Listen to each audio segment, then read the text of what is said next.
Good afternoon from Yummy TV. Wishing you all well today, sending loads of love as usual. Right, this video here coming up right now is a special tribute to the passing of Manchester's finest and folklore legend of Jimmy Monaghan. Jimmy Monaghan, aka Jimmy Swords, who I believe was one of the main figures to ever come out of the legendary gang down there in Manchester of Quality Street. Jimmy's lived well into his 80s or longer, if you get what I mean. I'm putting up a video of him in a minute so you can watch that and look how well and strong he looked up until the day he died, really.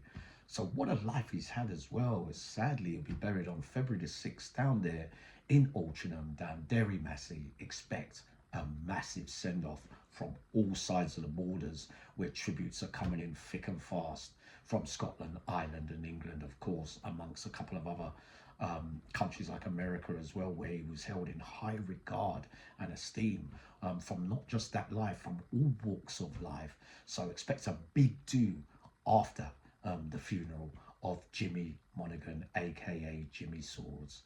A brief look at the background and history, that as well as on the cobbles. I've got 16 people from way back in the day from Manchester that say he was near enough unbeaten on the cobbles. So I'm hearing, right? But he did lose in the ring a couple of times. He fought Johnny Cook, and Johnny Cook was washing his hair afterwards in the showers, and Jimmy Swords came in and said to me, beat me in the ring, how about beat me on the cobbles? To which Johnny Cook replied, nah mate, I only fight in the ring. Another big fight that he had in the ring was with Willie Fisher, Scotland's finest as well, which he went down 7 times. So Willie praises from Willie Fisher, saying that this guy just doesn't know when he's beaten. Yeah, so that was that fight with Willie Fisher as well. Now, Rab Carruthers, that's what I was going to say. Rab Carruthers famously said as well that one of the toughest men that he ever came across was Jimmy Swords. They had some argy-bargy in the early days.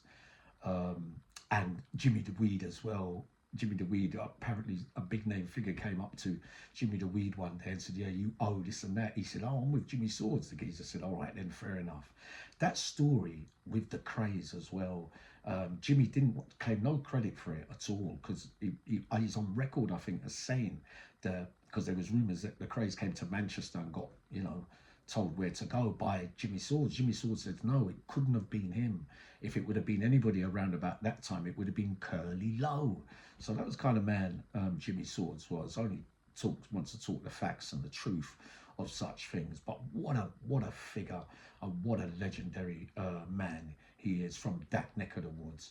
Now, there's even jokes coming in, right, that he was so tight that his backside squeaked when he walked. He used to empty out all the drinks afterwards so that he didn't lose any money from the drinks that everyone bought, if you get what I mean. But that's probably one of the jokey, but one of the reasons why he did so well out of the life that he led, right? So I think that's about it, but we're sending a big massive respect to the whole of his family and all that knew him down there in Manchester, plus everywhere else, from Yummy TV.